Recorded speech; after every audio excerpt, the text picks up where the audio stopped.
الإنسان قطع الحياة بعزة وأمان. فكرت في الدنيا فكانت منزلا. السلام علیکم ورحمۃ اللہ وبرکاتہ.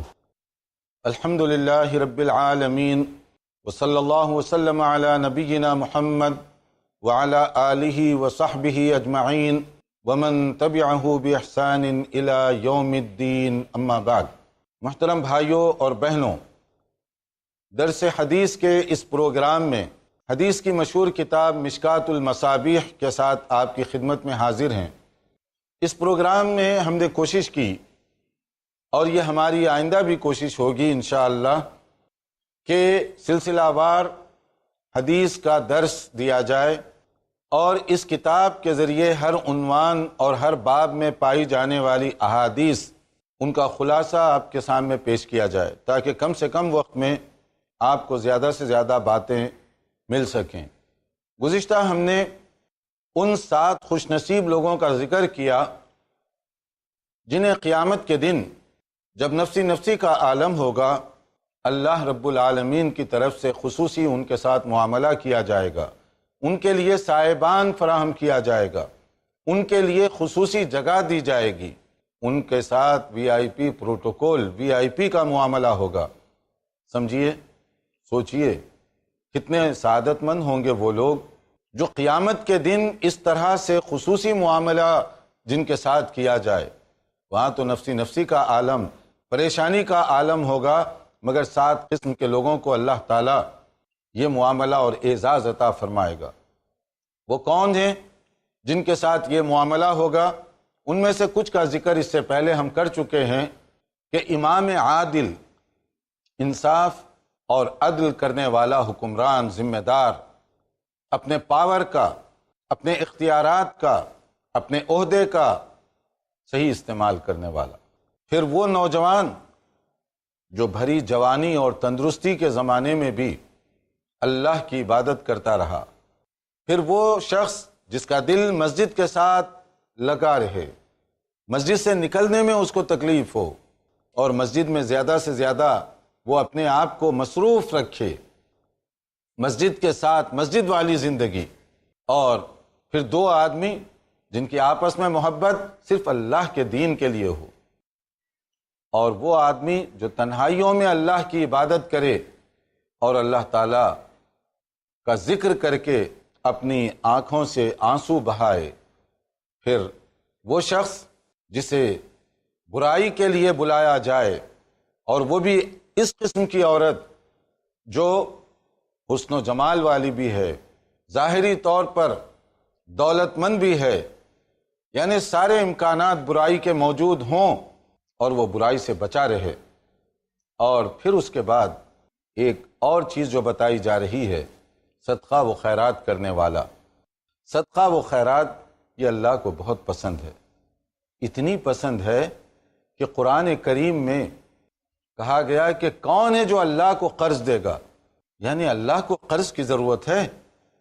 اللہ تو رب العالمین ہے، اللہ کے پاس سارے خزانے ہیں، اسے بھلا ہمارے اور آپ کے قرض کی کیا ضرورت ہے؟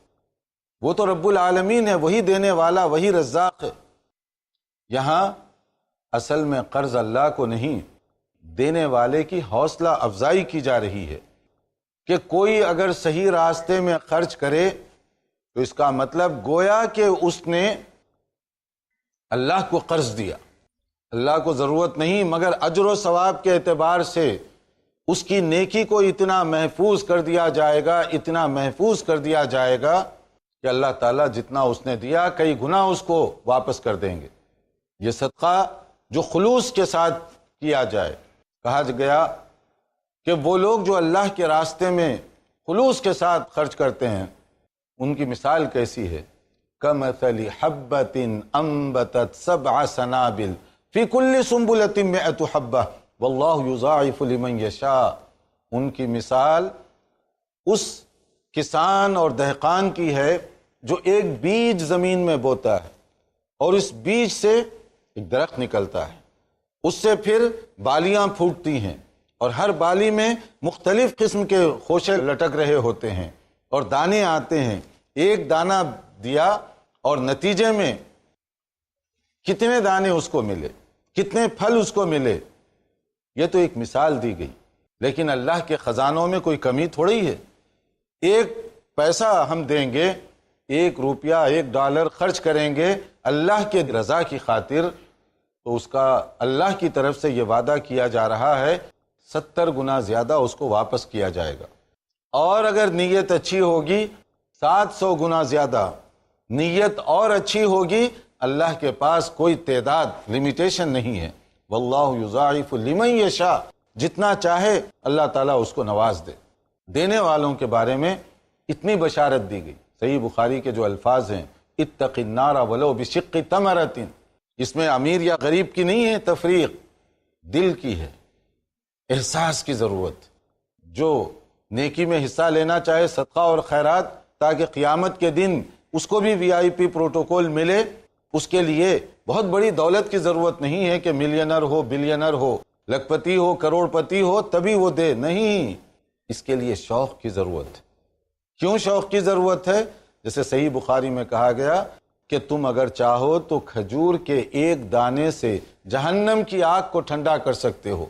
اندازہ کیجئے کھجور کیا قیمت ہے اس کی، اور وہ بھی ایک پیس کھجور کی کیا قیمت کا ہوگا، مگر یہ ایک پیس جو اخلاص کے ساتھ دیا جائے، ہو سکتا ہے کہ کل قیامت کے دن یہی ایک کھجور اسے جہنم کی آگ سے بچانے کا سبب بن جائے۔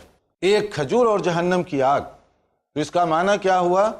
اصل میں اللہ کے دربار میں کوانٹیٹی کی نہیں، کوالٹی کی اہمیت۔ کتنا دیا یہ نہیں، کس جذبے سے دیا اس کی زیادہ اہمیت۔ ایک آدمی کے پاس اتنا ہی ہے مگر مخلص ہے تو تھوڑا دینے کے باوجود ثواب بہت پائے گا۔ واللہ یضاعف لمن یشاء۔ اور اگر ایک آدمی بہت کچھ دیکھنے میں دے رہا ہے مگر اس کے مقصد کے اندر کھوٹ ہے، فتور ہے، نیت میں ریاکاری، دکھاوا، تو پھر وہ اپنا یہ صدقہ برباد کر رہا ہے۔ قیامت کے دن اس کے لیے کچھ نہیں ہوگا۔ جیسے کہا گیا یا ایھا الذین آمنوا لا تبطلوا صدقاتکم بالمن والاذی، کہ اپنی صدقات، اپنی نیکیوں کو، اپنی جو خیرات ہے اس کو تم برباد مت کر لو، باطل مت کر لو، تم بے مقصد مت کر لو۔ کب بے مقصد ہوتا ہے؟ اگر نیت میں ریاکاری آ جائے کہ لوگ مجھے سخی کہیں گے، دینے والا کہیں گے، یا آپ دوسروں پر احسان جتانے کے لیے دے رہے ہیں۔ کہا گیا قول معروف ومغفرۃ خیر من صدقۃ یتبعها اذی، کہ اس صدقے سے جس کے بعد آپ تکلیف پہنچا رہے ہیں اسے، اس سے بہتر ہے کہ ایک بہتر بات کر دو اور چھوڑ دو اس کو۔ کیوں اپنی نیکی کو ضائع کرنا چاہتے ہو؟ تو صدقہ اور خیرات کی اتنی اہمیت، اسی لیے اس کو قرض کے برابر کہا گیا۔ اللہ کو گویا تم قرض دے رہے ہو، اور دنیا میں جب ہم کسی کو قرض دیتے ہیں تو اچھے آدمی کی علامت کیا ہے؟ اچھے آدمی کی علامت یہ ہے کہ قرض لے تو بر وقت واپس کرے، جو وعدہ کیا اس کے مطابق لا کر پہنچائے۔ کیا خیال ہے آپ کا اس آدمی کے بارے میں جو آپ سے قرض لے اور ڈبا دے، واپس نہ کرے؟ تو کیا آپ اس کو اچھا دوست کہیں گے؟ اس کا نام آئے گا تو آپ کی زبان پر بد دعا نکلے گی، گالی نکلے گی، برا بھلا لفظ نکلے گا، کیونکہ اس نے آپ کے ساتھ دھوکہ بازی کی، آپ اس کو پسند نہیں کریں گے۔ تو اللہ کو قرض دینے کا مطلب کیا ہے؟ کہ اللہ واپس نہیں کرے گا۔ ایک دوست قرض لے واپس نہ کرے تو آپ اس کو برا سمجھتے ہیں، اور اللہ تعالیٰ کہہ رہا ہے کہ گویا تم نے مجھے قرض دیا تو کیا اللہ تعالیٰ واپس نہیں کرے گا؟ جتنا ہم دے رہے ہیں اس سے کہیں زیادہ واپس کرے گا۔ اسی لیے اس کی اتنی زیادہ فضیلت اور اس میں اتنی زیادہ برکت ہے، مگر اس کے کچھ اصول بتائے گئے، اور وہ اصول کیا ہے؟ پہلا جو اسی صحیح بخاری اور مسلم کی حدیث ہے، یہ جو بہت ہی اتھینٹک اور صحیح ترین روایت، جس میں کہا گیا وہ 7 آدمی جن کو خوش نصیب، قیامت کے دن ان کے ساتھ جو یہ معاملہ ہوگا، ایسا آدمی جو صدقہ دے رہا ہے مگر ریاکاری کے ساتھ نہیں، خلوص کے ساتھ، صرف اللہ کو راضی کرنے کا جذبہ اور شوق ہے۔ اس کے لیے وہ کیا کرتا ہے؟ چھپا کر دیتا ہے۔ کتنا چھپاتا ہے؟ ایک حدیث میں اصل میں اس کی ایک تعبیر کی گئی، فَأَخْفَاهَا حَتَّى لَا تَعْلَمْ شِمَالُهُ مَا تُنْفِقْ يَمِينُهُ، یعنی ایک ہاتھ سے دے تو دوسرے ہاتھ کو خبر نہ ہو. مطلب پریکٹیکل ایسا ہوتا نہیں ہے کہ میں دائیں ہاتھ سے دوں تو بائیں ہاتھ کو پتہ نہ چلے یا بائیں سے دوں تو دائیں کو. مطلب یہ کہ اتنا ٹاپ سیکریٹ چھپا کر دو تاکہ تمہاری نیکی ضائع نہ ہو، یہ خاص حالات میں. اور اس کے ساتھ ایک اور بات بھی ہے صدقہ اور خیرات کی، یعنی جنت کا اتنا اونچا درجہ کہ خصوصی صاحبان میں جگہ ملے ایسے ہی نہیں، اس کے لیے کچھ ریکوائرمنٹ ہیں، اس کے تقاضے ہیں. جسے کہا گیا کون سی دولت؟ لن تنالوا البر حتى تنفقوا مما تحبون. وہ دولت، وہ چیز تم اللہ کے راستے میں دو جس سے تمہیں پیار ہو، محبت ہو. بعض اوقات ہوتا ہے نا کچھ لوگ کہ کسی غریب کی مدد کرنا ہو، کپڑوں کا اعلان کیا جائے مثلا، تو گھر میں وہ سارے کپڑے جو پھینکنے والے ہوتے ہیں اور اس کو رکھنے کے لیے جگہ نہیں ہوتی، لوگ بڑی فیاضی کا مظاہرہ کرتے ہوئے وہ لاتے ہیں بیگ میں رکھ کر کہ گویا کہ میں فی سبیل اللہ دے رہا ہوں، محتاجوں کو دے رہا ہوں، مسکینوں کو دینے کے لیے لا رہا ہوں. تو ایک دینے والوں کا یہ انداز ہوتا ہے کہ اپنے گھر کی جگہ ذرا خالی کرنے کے لیے یہ جو چیزیں بیکار پڑی ہوئی ہیں اس کو دے دو. اور ایک یہ ہے کہ آپ کی ضرورت کے باوجود، آپ کی پسند کے باوجود، اس چیز سے آپ کی محبت کے باوجود وہ اللہ کے راستے میں آپ دے رہے ہیں. اور جو آدمی اس طرح کا صدقہ کرے گا اسے زیادہ ثواب ملے گا، اس کے لیے اجر اللہ تعالیٰ کے پاس بہت زیادہ ہے. صدقہ و خیرات کے بارے میں ایک اور چیز بتائی گئی کہ اس حدیث میں جیسے کہا گیا چھپا کر دو، یہ اصل ہے، لیکن کبھی ایسے حالات پیدا ہو جائیں کہ وہاں اعلان کرنے کی ضرورت پیش آتی ہے تو اعلان کرنے سے منع نہیں کیا گیا. عجبا عجبت لغفلة الإنسان قطع الحياة بادشاہ ہو یا کہ ہو کوئی فقیر، ہر کسی کا رہنما قرآن ہے. دعائے شام و سحر لا الہ الا اللہ. تو حاکم تھا ہوا محکوم، آخر آج کیوں مسلکوں میں ہو گیا مقسوم، آخر آج کیوں خود مصیبت کا بچھایا ہر طرح سے تو نے جال، پھر خدا پورا کرے کیسے تیرا کوئی سوال. چاہت سبھی کے دل میں ہے دولت کی مال کی، کرتے نہیں تمیز حرام و حلال کی. کہتے نہیں ہے لوگ یہاں اتحاد سے، کیسے نجات پائیں گے آخر فساد سے. رنگ و نور ایک دینی مشاعرہ، بہترین اشعار و افکار کا گلدستہ، ہر جمعہ دوپہر 2:30 بجے اور شام 7:30 بجے، صرف iPlus TV پر. بہتر زندگی کے لیے. ہدایتوں کا سمندر ہے اور اہل زندگی کا رہبر. قرآن میں آیا ہے دنیا اور آخرت کا منظر. راہ حق ہے، راہ نجات، قرآن مجید کی ہر تعلیمات. تھام لو دامن اس کا، کر لو آسان روز محشر کا سفر. تعارف قرآن شیخ ارشد بشیر مدنی سے جانیے موجودہ اور جدید اعتراضات کے مضبوط جوابات. ہر پیر دوپہر 3 بجے اور رات 9 بجے، صرف iPlus TV پر. بہتر زندگی کے لیے. اپنے DTH اور کیبل آپریٹر سے آج ہی سمپرک کریں. Free to air. عجبا عجبت لغفلة الإنسان قطع الحياة. صدقہ و خیرات کے بارے میں ایک اور چیز بتائی گئی کہ اس حدیث میں جیسے کہا گیا چھپا کر دو، یہ اصل ہے، لیکن کبھی ایسے حالات پیدا ہو جائیں کہ وہاں اعلان کرنے کی ضرورت پیش آتی ہے تو اعلان کرنے سے منع نہیں کیا گیا. ان تبدوا الصدقات فنعما ہی وان تخفوها وتؤتوها الفقراء فهو خیر لکم. صدقہ دکھا کر بھی چھپا کر بھی دے سکتے ہیں. شرط ایک ہے اور وہ شرط یہ ہے کہ صرف اللہ کی رضا کے لیے دیجیے. دکھاوا، ریاکاری، دنیا طلبی کہ دنیا میں واہ واہ ہو، اس مقصد کے لیے دے رہے ہیں تو وہ ضائع اور برباد ہوگا. تو کیوں اعلان کرنے کی ضرورت پڑتی ہے؟ کبھی ایسے مثال کے طور پہ کہیں چندے کا اعلان کیا جا رہا ہے لیکن لوگ دے نہیں رہے ہیں، اور آپ کی خواہش ہے کہ میں ذرا لوگوں کو ترغیب دینے کے لیے اعلان کر دوں. ایک کا اعلان سن کر دوسرے کو حوصلہ افزائی ہوگی، پھر وہ بھی اعلان کرے گا، پھر تیسرا کرے گا، پھر چوتھا کرے گا.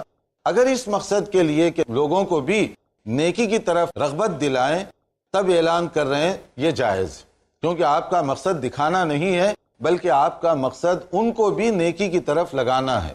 لیکن اگر دکھانا اس لیے ہے کہ لوگ خوش ہوں، واہ واہ کریں، تو وہ ریاکاری بدترین گناہ ہے، وہ شرک کی ایک قسم ہے، وہ اس سے منع کیا گیا۔ اور اگر کبھی یہ ضرورت نہیں ہے پھر خاموشی سے دے دو، کسی کو بتاؤ مت، ڈھنڈورا مت پیٹو۔ جیسے بعض جگہ ہوتا ہے نا، ایک آدمی دیتا 10 روپے ہے لیکن اس کی توقع اور تمنا ہوتی ہے کہ کم سے کم 10 بار میرا نام اعلان کیا جائے، 10 روپے کے عوض میں 10 بار فلاں صاحب نے یہ دیا، فلاں صاحب نے یہ دیا، فلاں صاحب نے یہ دیا، گویا کہ ثواب آپ صاحب سے لے رہے ہیں، یہاں پر اللہ سے لینا مقصد نہیں ہے، ان سے ہی لینا مقصد ہے۔ اور کبھی بعض لوگ ماشاءاللہ ایسے بھی ہوتے ہیں، بڑی بڑی دولت دیتے ہیں خاموشی کے ساتھ، اپنا نام تک بتانا پسند نہیں کرتے۔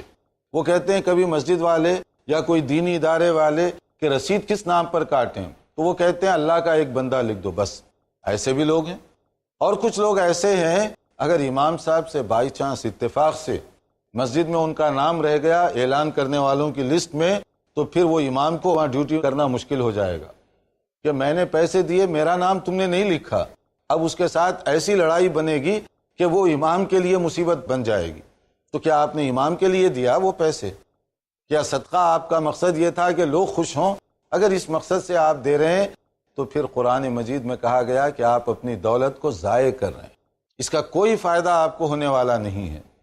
تو یہاں جو اتنی بڑی بات بتائی گئی وہ انہی لوگوں کے لیے جو صدقہ کریں مگر اس جذبے کے ساتھ کریں کہ اللہ راضی ہو، لینا مجھے اللہ سے ہے، اور پھر وہ دے کر شکریہ ادا کرتے ہیں کہ یا اللہ تیرا شکر ہے کہ تو نے مجھے اس قابل بنایا کہ میں دینے کی پوزیشن میں ہوں۔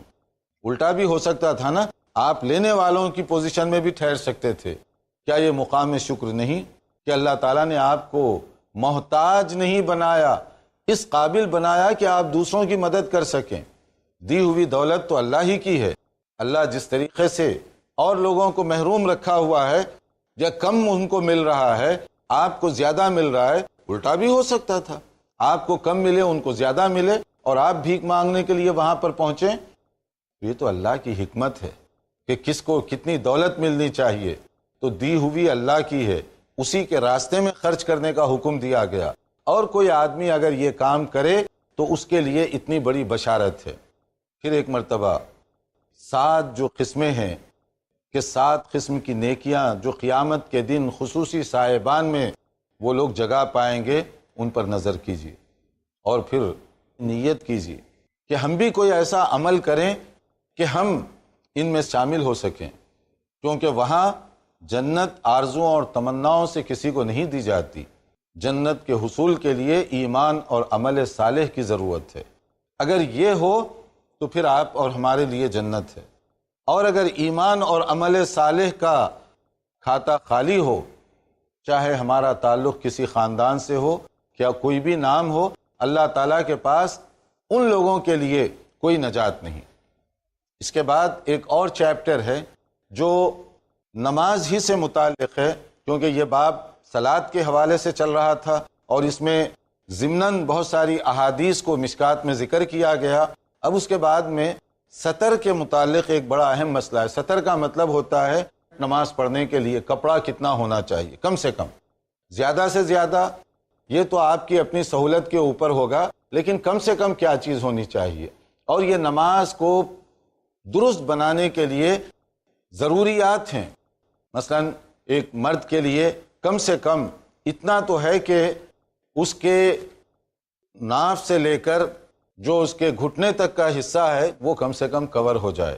یہ کم سے کم کی میں بات کر رہا ہوں، یہ نہیں کہ آپ الماری بھر کپڑے رکھے ہوئے ہوں اور پھر ایک بڑی انڈر ویئر لے کر نماز شروع کر دیں، یہ ان کے لیے نہیں ہے، یہ کم سے کم کی بات ہے، اللہ نہ کرے کوئی ایسی محتاجی ہو۔ اور خاتون کے لیے، عورت کے لیے جو سطر ہے ریکوائرمنٹ، اس کا پورا بدن ڈھکنا ضروری ہے، سر سے لے کر پاؤں کا اوپری جو قدم کا حصہ ہے وہاں تک ڈھکنا چاہیے۔ اب وہ چاہے چادر ہو، چاہے برقع ہو، چاہے گھر میں جو میکسی وغیرہ خواتین پہنتی ہیں یا بڑا دوپٹہ ہو، جو بھی چیز ہو جس کے ذریعے سے اس کے سر کے بال سے لے کر قدموں کے اوپر تک کا حصہ وہ ڈھک جائے، یہ سطر ہوگی خاتون کے لیے۔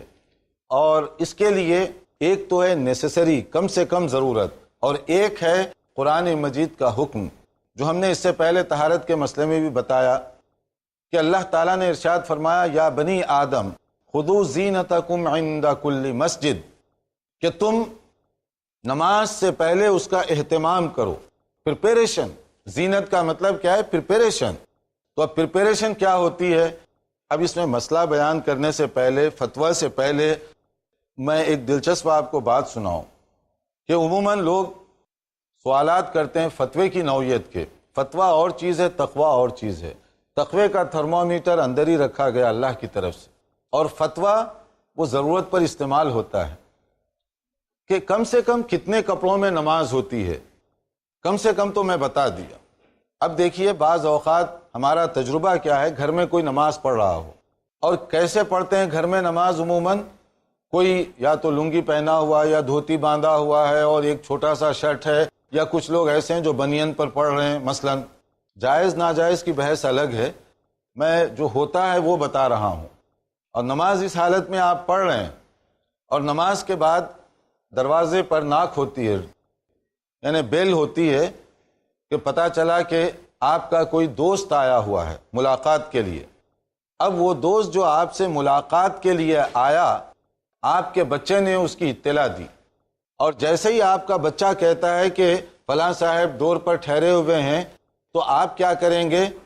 آپ کہتے ہیں کہ ذرا رک جاؤ، میں کپڑے بدل کر آ رہا ہوں۔